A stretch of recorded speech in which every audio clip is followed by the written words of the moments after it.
The Galactic Security Academy prided itself on producing the finest threat assessment specialists in known space.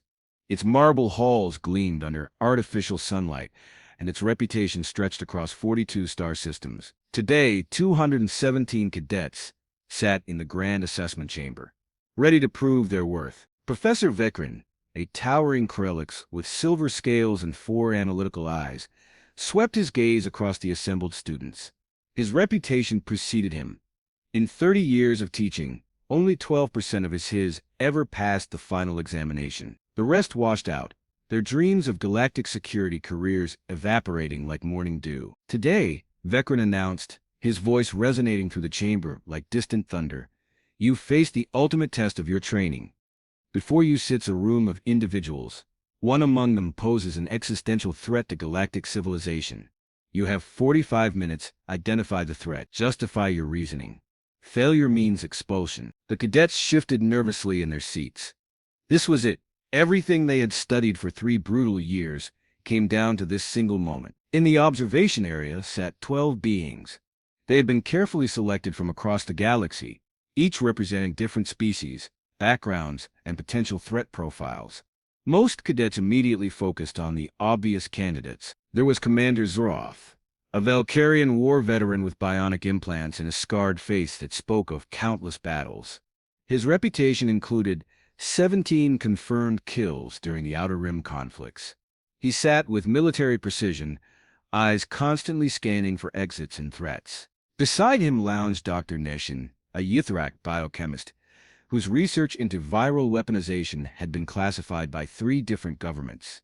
Her compound eyes reflected light in unsettling patterns, and her mandibles clicked softly as she waited. Then there was Kravis the Silent, a notorious information broker whose network spanned illegal markets from the core worlds to the frontier. Rumor claimed he had toppled governments with a single data leak. His expression revealed nothing. The cadets began furiously taking notes, analyzing body language, cross-referencing known threat profiles from their databases. Whispered discussions filled the chamber. Fingers pointed toward the obvious suspects. Nobody paid attention to row 3. In row 3, seat 7, sat Maya Chen. She looked utterly unremarkable, brown hair pulled into a simple ponytail. Casual civilian clothes, consisting of worn denim and a faded jacket. No visible weapons. No augmentations, no distinguishing features beyond a slight smile that never quite reached her eyes. She appeared to be in her mid-20s, though with humans it was always difficult to tell. Her species file listed her as Terran, human, from Earth, a backwater planet that had only achieved faster-than-light travel. 40 years ago, humans were considered technologically primitive, politically fractured, and largely irrelevant to galactic affairs. They had no major military victories, no advanced weapons systems, no notable scientific breakthroughs that threatened established powers. Maya sat perfectly still, hands folded in her lap, watching the cadets scramble to identify threats.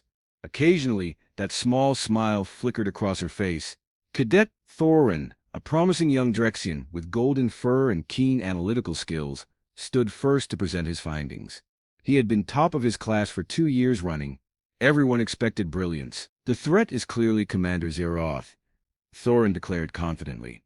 His military background, combined with his known association with fringe militant groups, makes him the logical choice. He possesses both the skills and motivation to cause significant harm. His bionic enhancements include weapon systems that violate 3 galactic treaties. I recommend immediate detention and neural screening. Professor Vekran's expression remained neutral. Noted. Next, Cadet Syleth, a brilliant Corthanian strategist, stepped forward. Her holographic display showed complex biochemical models. "I must respectfully disagree. Dr. Neshin represents the true threat. Her research into adaptive viral agents could theoretically create a pandemic that would devastate multiple species simultaneously. The ethical violations in her past work suggest a willingness to weaponize her knowledge. She should be quarantined immediately." One by one, cadets presented their analyses. Each chose one of the obvious threats. Commander Zroth received 47 votes. Dr. Neshin got 39.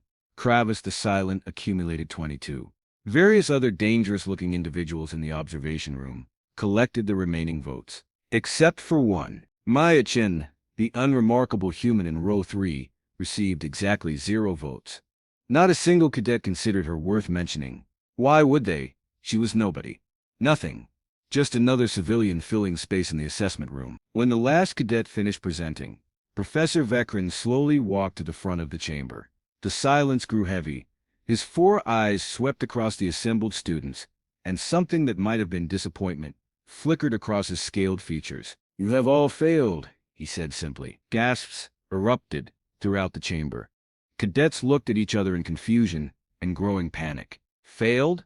How? They had identified numerous legitimate threats, cross-referenced their databases, applied their training perfectly. The true threat, Professor Vekrin continued, gesturing toward the observation room, sits in row 3, seat 7. Every head turned. Every eye focused on Chen, the unremarkable human. To nobody. Maya's smile grew slightly wider. She stood up slowly, stretching as if she had been sitting too long. When she spoke, her voice carried clearly through the chamber despite its softness. "Took you long enough, Professor," Cadet Thorin sputtered. "That is absurd. She is just a human. They barely have functional space travel. What possible threat could she pose?" Maya turned to face the cadets directly. That smile never wavered. "You want to know what makes me dangerous? It is not weapons, not bionics, not even knowledge, though I have plenty of that. What makes me dangerous is something far more terrifying." She paused, letting the tension build. "I am patient." Professor Vakrin nodded slowly. "Explain for the class, Miss Chen. They need to understand their failure." Maya walked forward, her movements casual but somehow predatory. Every cadet felt their heart's rate increase. How had they missed this? "You looked for obvious threats," Maya began, her tone almost conversational. "Big weapons, scary reputations, visible danger. You were trained to identify immediate tactical concerns. But the beings who change history, who topple empires, who reshape civilizations, they do not announce themselves. They do not look dangerous. They look like everyone else. They blend in. They wait. They watch. They learn." She stopped at the railing separating the observation area from the assessment chamber. "Humans learned patience over millennia of evolution. We are endurance predators. We do not have the claws of the Krallics. We do not have the venom of the Ythrak. We do not have the strength of the Valkyrians. But we can wait. We can plan. We can adapt. And when we move with such precision that you never see it coming." Cadet Seelith found her voice. "But you have no resources. No military. No advanced technology. What could you possibly accomplish?" Maya laughed. It was not a pleasant sound. It reminded several cadets of breaking glass. "I have been on this station for 3 months. In that time, I have befriended 47 staff members. I know the shift schedules of every security team. I have access codes to 70% of restricted areas, gained through nothing more than friendly conversation and careful observation. I have identified 14 critical infrastructure weaknesses that your vaunted security systems completely missed." She pulled a small data chip from her pocket, holding it up to the light. "This contains complete schematics of your station defense grid, financial records showing embezzlement by 3 high-ranking officials, and personal communications that would cause a diplomatic incident involving 9 different species. I obtained it all without breaking a single law. I was never somewhere I was not supposed to be. I never hacked a system. I never threatened anyone. I just paid attention. I just waited. I just talked to people and made them trust me." The chamber had gone completely silent. Every cadet now understood their terrible mistake. "Commander Zroth," Maya continued, her voice dripping with sarcasm. "He is loud, obvious. Security tracks his every movement because he looks dangerous. Dr. Neshin, her research is monitored by 6 different agencies. They watch everything she touches. Kravis the Silent, intelligence services, have infiltrated his network so thoroughly he cannot sneeze without 17 Germans knowing about it." She pocketed the data chip again. "But me? I am just a human, just a nobody from a backwater planet." I smile. "I am friendly. I ask innocent questions. And nobody, absolutely nobody, considers me a threat. That is what makes me the most dangerous person in this room." Professor Vikran stepped forward.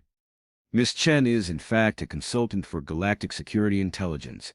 She specializes in infiltration analysis. Over the past 5 years, she has successfully penetrated 42 supposedly secure facilities, including 3 military installations, 7 government headquarters, and the personal residence of the Galactic Council Prime Minister. She has never been caught. She has never needed to use violence. She simply waits, observes, and exploits the one vulnerability that no security system can patch. What vulnerability? Thorin asked, his voice barely a whisper. Maya smiled that cold smile again. Trust. Everyone wants to trust the friendly face, the helpful stranger, the unassuming civilian, who just seems nice. You are all trained to identify wolves. But I am not a wolf. I am a virus. By the time you realize I am there, it is already far too late. The assessment chamber remained silent. 217 cadets sat with the crushing weight of their failure pressing down on them. They had spent 3 years learning to identify obvious threats, while completely missing the most basic lesson of all. The most dangerous threats do not advertise themselves. They sit quietly in row 3, wearing unremarkable clothes, sporting forgettable faces, waiting for everyone to look the other way. Professor Vekran allowed the silence to stretch until it became almost unbearable. The cadets squirmed in their seats, each one processing their catastrophic failure. Some looked angry, others appeared devastated. A few seemed to be having fundamental realizations about everything they thought they knew. This examination, Vekran finally continued, was designed to teach you the most important lesson of threat assessment. The universe is not divided into obvious villains and clear heroes. Real danger wears 1,000 faces, and the most lethal among them looks completely harmless. Maya walked along the railing, making eye contact with various cadets. Each one flinched slightly when her gaze landed on them. Where minutes ago she had seemed insignificant, now she radiated quiet menace. Let me tell you a story, Maya said, her voice taking on a storyteller's cadence. 20 years ago, there was a human named David Kolsch. Completely unremarkable guy, worked as a janitor on a Vixillian trade station. Nobody paid attention to him. Why would they? He emptied trash. He cleaned floors. He smiled and nodded, and was always so very helpful. She paused, letting the tension build. David Kolsch worked that station for 3 years. In that time, he carefully observed security protocols. He noted which inspectors were lazy, which guards skipped their rounds, which officials took bribes. He befriended dockworkers and listened to their complaints about cargo manifests. He was so friendly, so trustworthy, so utterly forgettable. Then one day, an entire shipment of advanced military weapons simply vanished. 200 tons of plasma rifles, shield generators, and tactical equipment, all gone without a trace. The Vixillian government launched a massive investigation. They interrogated dockworkers, security personnel, and shipping companies. They reviewed months of security footage. They found nothing. Maya's smile widened, because they never looked at the janitor. Good old David. He was still there, still smiling, still cleaning floors. They had no idea he had spent 3 years mapping every cargo route, identifying every security blind spot, building relationships with underpaid dock workers who would look the other way for a few extra credits. By the time anyone thought to question him, those weapons had been distributed to 15 different resistance groups across the frontier. David simply walked away, retired to a quiet planet. Last I heard, he runs a small cafe, and nobody knows his past. Cadet Thorin stood up abruptly. At his terrorism, Maya turned to face him directly. Her expression remained pleasant, but something cold flickered in her eyes. No, Cadet. That is asymmetric warfare. David did not kill anyone. He did not destroy property. He simply recognized that in a galaxy full of powerful species with advanced technology, humans needed to be smarter. We needed to understand that strength is not always about having the biggest weapons or the most impressive military. Sometimes strength is about being underestimated, about being patient, about waiting for the exact right moment, and then moving so precisely that your opponent never sees it coming. Professor Vekran nodded approvingly. Miss Chen, please continue your demonstration. Maya pulled out a small remote device. With a casual press of a button, every screen in the assessment chamber flickered to life. Images began displaying, and the cadets felt their blood run cold. The screen showed surveillance footage from throughout the academy, but this was not official security footage. This was something else entirely. Personal angles, hidden perspectives, Places where cameras should not exist. For the past month, Maya explained, I have been placing microsurveillance devices throughout this facility. They are human technology. Very simple. Very cheap. Your advanced scanning systems never detected them, because you were looking for sophisticated threats. These devices cost about 7 credits each on the civilian market. I placed 143 of them in strategic locations. She cycled through images, the faculty lounge, private offices, secure conference rooms, even the supposedly encrypted communications center. I now possess recordings of classified briefings, personal conversations, strategic planning sessions, and approximately 17 things that would be deeply embarrassing if they became public. I obtained all of this without accessing a single secured system. I never bypassed any encryption. I never violated any protocols. I just stuck cheap devices in places nobody thought to check. Cadet Silas stood up, her voice shaking with either rage or fear. This is a violation. You should be arrested. Maya's laugh echoed through the chamber. It was not cruel, just genuinely amused. With what evidence, Cadet? I could remove every device in the next hour, and you would never find them. More importantly, this was authorized by the Academy Board as part of your assessment. Everything I have done here was legal. That is the point. The most dangerous operators do not break laws. They find gaps. They exploit trust. They operate in spaces where nobody is watching because nobody thinks they need to watch. Professor Vekran stepped forward again. Every year, we conduct this examination. Every year, almost every cadet fails. Do you know why? Because your species, all of you, have evolved to identify certain types of threats. Big predators, obvious danger, clear enemies, but humans evolved differently. They evolved to be the underestimated predator. The species that did not look dangerous until it was too late. He pulled up holographic displays showing Earth's history. Images of human civilization played across the screens. Humans spent millennia being prey, Vekran continued. They were not the strongest, not the fastest, not the most naturally armed, but they survived by being smarter, by planning better, by working together in ways that confounded their enemies. They learned to hide their true capabilities. They learned to appear weak while building strength in secret. They learned patience. Maya walked back to her seat in row 3 and sat down casually, as if this entire demonstration had been nothing more than a minor inconvenience. The galaxy considers humans primitive, she said softly. That is our greatest advantage. While you focus on the Valkyrian military might, the Krallick's technological superiority, the Yithrak economic dominance, humans are quietly learning, watching, building relationships, finding the gaps in your systems, not because we want to conquer, but because we understand something fundamental that many species forgot. What is that? Thorin asked quietly. Maya's expression became almost sad. That the universe is not safe. That treaties can be broken. That alliances can crumble. That any species that does not prepare for the worst will eventually face it unprepared. Humans learned that lesson through countless wars, disasters, and near-extinction events. We learned to never assume safety, to always have contingencies, to always be ready. Professor Vekran addressed the class. 3 of you will pass this examination. 3 cadets who, during your analysis, at least mentioned Miss Chen as a potential consideration, even if you ultimately selected different threats. You recognize that the absence of obvious danger is itself a red flag. You questioned why an unremarkable human would be in this assessment at all. You thought critically instead of defaulting to obvious patterns. 3 cadets sitting in different sections of the chamber looked up with surprise. Cadet Lyra, a Sylvanian analyst. Cadet Morthex, a Drexian strategist. And Cadet Pella, a human exchange student who had quietly noted in her analysis that her own species' presence felt unusual. The rest of you, Vekran continued, will repeat this course. You will spend the next 6 months learning to identify non-obvious threats, to question assumptions, to understand that real danger rarely announces itself.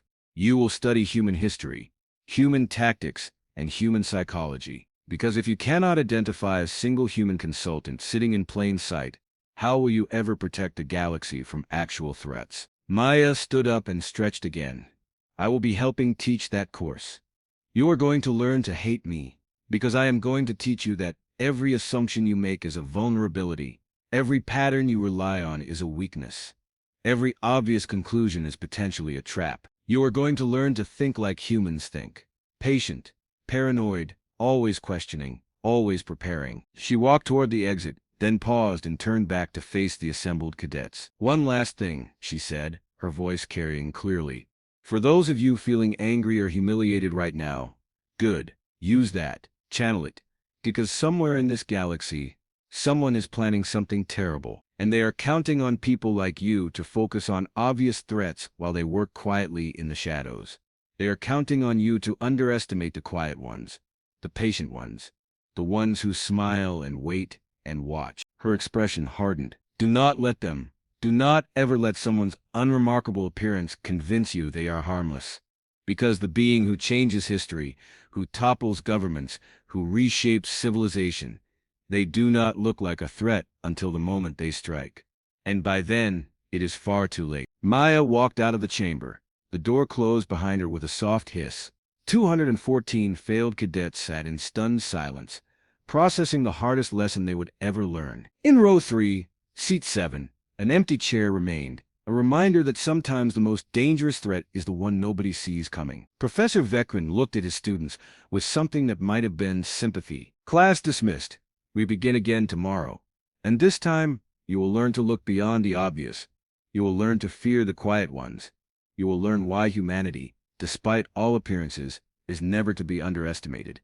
Because they are patient, and patience, combined with intelligence and will, is the most dangerous weapon in the known universe." The cadets filed out slowly, each one glancing nervously at row 3 as they passed.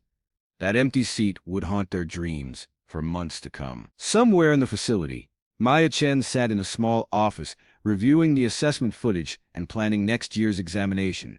She smiled that cold smile and began typing notes. After all, she was patient, and there were always more lessons to teach. The galaxy had not yet learned to fear the quiet ones, but it would. Eventually it would. Claude is AI and can make mistakes. Please double-check responses.